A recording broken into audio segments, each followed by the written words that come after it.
کبھی کبھی جنگ صرف ہتھیاروں سے نہیں جیتی جاتی، کچھ جنگیں دل کے اندر بھی لڑی جاتی ہے۔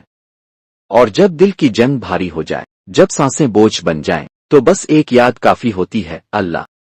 اللہ فرماتا ہے، اور اگر وہ اب سے دغا کرنا چاہیں تو بے شک اللہ آپ کے لیے کافی ہے۔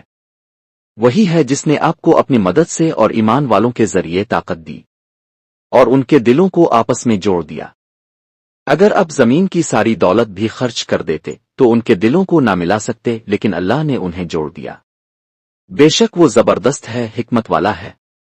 سورۃ الانفال آیت 62-63۔ جب خوف حد سے بڑھ جائے، جب ہر طرف اندھیرا چھا جائے، جب دل سہارا مانگے، تو اللہ کے یہ الفاظ یاد رکھنا: ہمیں ہرگز کوئی مصیبت نہیں پہنچتی مگر وہ جو اللہ نے ہمارے لیے لکھ دی ہو، وہی ہمارا کارساز ہے۔ سورۃ التوبہ آیت 51۔ اور آخر میں صرف ایک بات، اللہ کسی جان پر اس کی طاقت سے زیادہ بوجھ نہیں ڈالتا۔ سورۃ البقرہ آیت 286۔ یہ پیغام صرف آپ کے لیے نہیں، آپ کی ماں، آپ کے ہمسائے اور ہر اس شخص کے لیے ہے جو آج خوف میں ہے۔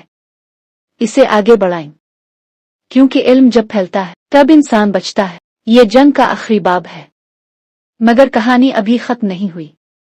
اگر آپ کے دل میں کوئی سوال ہے، چاہے وہ اس سلسلے سے جوڑا ہو یا زندگی کا کوئی ایسا لمحہ جو آج تک آپ نے کسی سے بانٹا نہ ہو، کوئی پرانی یاد، کوئی ادھورا احساس، کوئی خاموشی جو الفاظ ڈھونڈ رہی ہو، تو ہم آپ کو دعوت دیتے ہیں اپنی آواز ویڈیو ہمیں اس واٹس ایپ نمبر پر بھیجیں۔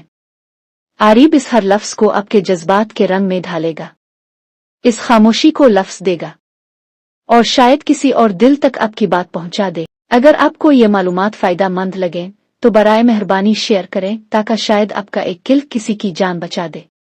لائک کریں تاکہ ہم جان سکیں کہ یہ پیغام آپ کے دل تک پہنچا، اور سبسکرائب ضرور کریں کیونکہ ہم مزید ایسی ویڈیوز لاتے رہیں گے جو صرف بات نہیں کرتی بلکہ زندگی بچانے والی حقیقتیں سامنے رکھتی ہے۔